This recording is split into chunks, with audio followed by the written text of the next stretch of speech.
Erika dejó las bolsas de la compra sobre la mesa de la cocina y empezó a colocar su contenido. Pese a sus buenos propósitos, las bolsas no estaban tan llenas de alimentos sanos como ella había planeado antes de entrar en la tienda. Pero, ¿cuándo, si no en un día tan penoso como aquel, podría permitirse el lujo de comprarse unas golosinas? Muy a propósito, ya le rugía el estómago, de modo que colocó en un plato 2 bollos de canela, como 12 puntos rojos en la ficha en el peso ideal, que sirvió acompañados de una taza de café. Era muy agradable sentarse a mirar al familiar paisaje que se extendía al otro lado de la ventana, pero aún no se había habituado a la tranquilidad de la casa. Cierto que había estado sola allí con anterioridad, pero no era lo mismo. Entonces había una presencia, la conciencia de que alguien podía entrar por la puerta en cualquier momento. Ahora, en cambio, era como si se hubiese esfumado el espíritu mismo de la casa. Allí, junto a la ventana, estaba la pipa de su padre, esperando que la cargasen. El aroma aún impregnaba la cocina, pero Erika tenía la sensación de que se atenuaba cada día. Siempre se le había encantado el olor a tabaco de pipa. Cuando era pequeña, solía sentarse en el regazo de su padre, con los ojos cerrados y la cabeza contra su pecho. El humo del tabaco se infiltraba en sus ropas y su olor fue, durante su niñez, símbolo de seguridad. La relación de Erika con su madre había sido infinitamente más compleja. No era capaz de recordar un solo momento de su niñez y adolescencia en el que su madre le hubiese dado una muestra de cariño, un abrazo, una palmadita, una palabra de consuelo. Elsie Falk era una mujer dura e intransigente que mantenía un orden impecable en el hogar, pero que no se permitía a sí misma la menor alegría en la vida. Era profundamente religiosa y, como tantos otros habitantes de los pueblos costeros de Bouchland, había crecido en uno que seguía marcado por las enseñanzas del pastor Chartus. Desde niña le había tocado aprender que la existencia era un sufrimiento sin fin y que recibiría su premio en la otra vida. Erika se preguntaba qué había visto en Elsie su padre. Hombre de carácter apacible y de excelente humor, y en algunas ocasiones, en un arrebato de ira adolescente, había soltado la pregunta. Su padre no se enfadó, simplemente se sentó y le pasó el brazo por los hombros antes de hacerle ver que no debía juzgar tan duramente a su madre. Hay personas a las que les cuesta más que otras mostrar sus sentimientos, le explicó acariciándole las mejillas, aún encendidas por la indignación. Pero ella no le escuchó y siguió convencida de que su padre había intentado encubrir lo que para Erika era una evidencia. Su madre no la había querido jamás, y ella debería arrastrar tal realidad el resto de su vida. Tuvo el impulso de ir a visitar a los padres de Alexandra y decidió seguirlo. Era difícil perder a los padres, pero, pese a todo, así eran las leyes de la naturaleza. En cambio, perder a un hijo debía de ser terrible. Además, Alexandra y ella fueron en su día las mejores amigas. Cierto que hacía 25 años de eso, pero gran parte de sus felices recuerdos de la infancia estaban íntimamente relacionados con Alexandra y su familia. La casa parecía desierta. Los tíos de Alexandra vivían en la calle de Talgatán, a medio camino entre el centro de Fallback y el camping de Salvik. Las casas se alineaban en la cima de una colina y el manto de césped de los jardines en hilera descendía abrupto hasta la calle, por la puerta que daba a la mar. La puerta estaba en la parte trasera de la casa y Erika dudó un instante, antes de llamar al timbre. El sonido retumbó hasta desaparecer. No se oía nada en el interior de la casa y ya estaba a punto de darse media vuelta cuando la puerta empezó a abrirse poco a poco. ¿Sí? Hola, soy Erika Falk. Yo fui quien... Dejó el resto de la frase en el aire. Se sentía ridícula por haberse presentado con tanta formalidad. Ulla Persson, la tía de Alex, la conocía perfectamente. Ella y su madre participaron activamente en la asociación parroquial durante muchos años y, algunos domingos, Ulla iba a su casa a tomar un café. La mujer se hizo a un lado para que Erika entrase en el vestíbulo. No había en toda la casa una sola lámpara encendida. Claro que no anochecería hasta dentro de unas horas, pero ya empezaba a carecer el ocaso y las sombras se alargaban proyectadas en la pared. Desde la habitación que quedaba justo enfrente del vestíbulo se oían apagados sollozos. Erika se quitó los zapatos y el abrigo y se sorprendió intentando moverse sin hacer el menor ruido y con delicadeza, pues el ambiente que reinaba en la casa no propiciaba otra cosa. Ulla entró en la cocina y le indicó a Erika que continuase hasta la sala de estar. Una vez dentro, cesó el llanto. En el sofá, colocado ante un gran ventanal de vista panorámica, estaban sentados Birgit y Karl Erik Karlgren, que se abrazaban con gesto desesperado. Los dos tenían el rostro ajado y bañado en llanto, y Erika sintió que estaba irrumpiendo en una esfera de absoluta privacidad, un ámbito en el que tal vez no debiera entrometerse. Sin embargo, ya era demasiada tarde para lamentaciones.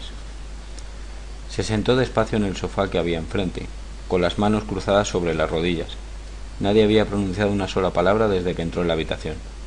¿Qué aspecto tenía? En un primer momento, Erika no oyó bien a Birgit, que habló con la voz de una niña, y no sabía qué responder. «Sola», se oyó decir finalmente para arrepentirse enseguida. No quería decir...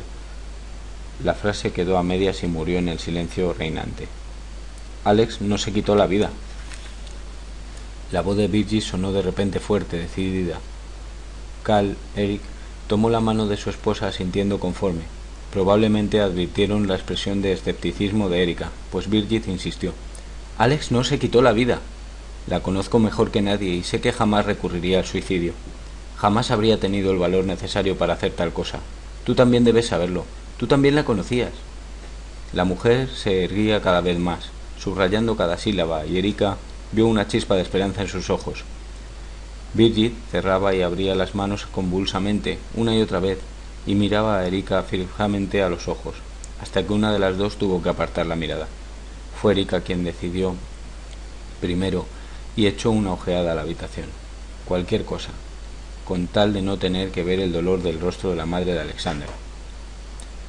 La habitación era acogedora, aunque de decoración algo recargada para el gusto de Erika. Las cortinas, colgadas con un sistema complejo de adornadas y con grandes volantes, estaban coordinadas con los cojines del sofá, confeccionados con el mismo estampado de grandes flores. Cada superficie aparecía cubierta de adornos y figurillas. Centros de madera artesanalmente tallados, colocados sobre tapetes a punto de cruz, compartían el espacio con perros de porcelana de ojos siempre llorosos. Lo único que salvaba la habitación era el enorme ventanal que ofrecía una vista extraordinaria. Erika deseó poder congelar el instante y seguir mirando por la ventana en lugar de verse arrastrada al dolor de aquellas dos personas. Pese a todo, volvió de nuevo al rostro del matrimonio Karlgren. La verdad, Birgit, no sé qué decir. Alexandra y yo fuimos muy amigas hace 25 años. En realidad, no sé cómo era. A veces no conocemos a la gente tan bien como creemos. Erika oyó lo patético que aquello sonaba y dejó la frase inconclusa. Entonces Karl Erik tomó la palabra. Tras liberarse de la mano nerviosa de Birgit, se inclinó hacia adelante, como si quisiera asegurarse de que Erika no se perdiese una sola palabra de lo que pensaba decir. Sé que suena como si nos negásemos a aceptar lo del suicidio, y es posible que, en estos momentos, no demos una imagen de sosiego precisamente, pero sabemos que, aunque Alex hubiese pensado quitarse la vida, jamás lo habría hecho de ese modo. Tú misma recordarás que se ponía histérica de miedo cuando veía sangre. Si se hacía un corte, por pequeño que fuera, perdía los nervios hasta que le ponían una tirita.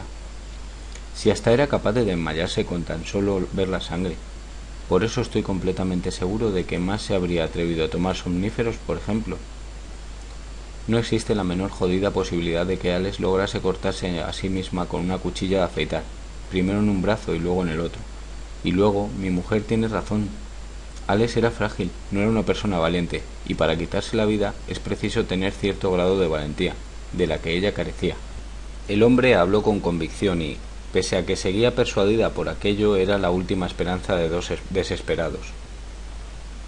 Erika no pudo por menos de dejarse afectar por la duda.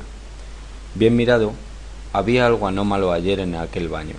No porque, bajo ninguna circunstancia, pueda resultar normal encontrar un cadáver, pero había algo en el ambiente de la habitación que no acababa de encajar. Una presencia, una sombra. No sabía describirlo. Seguía creyendo que Alexandra Wigner se había visto abocada al suicidio, pero no podía negar que las insistentes observaciones de la pareja Karglen habían suscrito sus dudas.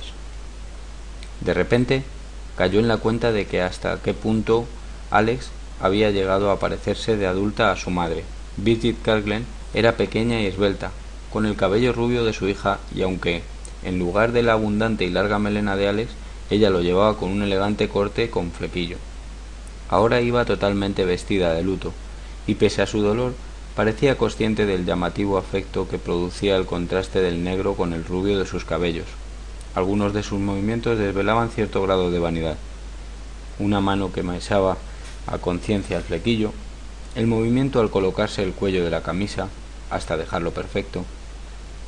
Erika recordó que su armario había sido una auténtica meca para dos niñas de 8 años de edad de disfrazarse, y su joyero era, sin duda, lo más parecido al reino de los cielos en aquella época.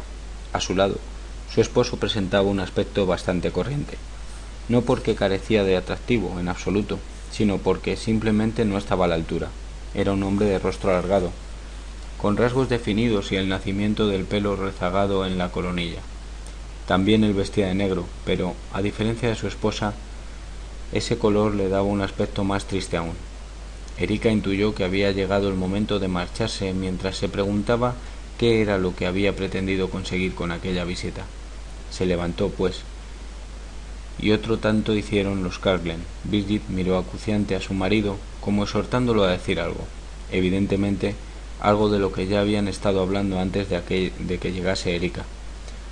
Nos gustaría que escribieras un panegírico sobre Alex, para publicarlo en el diario Bohusláningen. Algo sobre su vida, sus sueños y sobre su muerte. Un recordatorio de su vida y su persona. Significaría mucho para Birgit y para mí. Pero, ¿no preferéis que lo publique en el diario Gothenburg-Posten? Después de todo, ella vivía en Gotemburgo. Y vosotros también. Fallback siempre fue y será nuestro hogar. Y Alex pensaba lo mismo. Podrías empezar por entrevistarte con Henrik, su marido. Ya hemos hablado con él y dice que está dispuesto. Ni qué decir tiene que te pagaremos el trabajo. Era evidente que con aquello daban por concluida la negociación, y, sin haber llegado a aceptar el trabajo realmente, cuando la puerta se cerró a su espalda, Erika se encontró en la escalera con el teléfono y la dirección de Erling Wigner en la mano. Pese a que, sinceramente, no sintió el menor deseo de aceptar el encargo, al oír la propuesta, en la mente de la escritora que llevaba dentro empezó a bullir una idea. La desechó, llena de remordimientos por haberla pensado siquiera, pero resultó ser una idea pertinaz, que parecía dispuesta a no darle tregua. En efecto, tenía ante sí lo que tanto tiempo llevaba buscando, la base para su nuevo libro, el relato del trayecto recorrido por una persona hasta encontrar su destino, la explicación que le había llevado a una mejor joven, hermosa y a todas luces privilegiada hacia la opción de la muerte. Claro que no daría el nombre de Alex, por supuesto, pero sí una historia basada en la que pudiese averiguar sobre su camino hacia la muerte. Erika había publicado hasta el momento 4 libros, todos ellos biografías de grandes escritoras suecas, y aún no había tenido el valor de crear una narración propia. Pese a todo, sabía que, en su interior, haría libros que esperaban que aquella lo plasmasen sobre el papel. Y este cometido tal vez le diese a las alas, la inspiración que había estado esperando. El hecho de haber sido amiga de Alex en el pasado sería, desde luego, una ventaja. Como persona, se retorcía de aversión ante la idea, pero, como escritora, no cabía en sí de júbilo.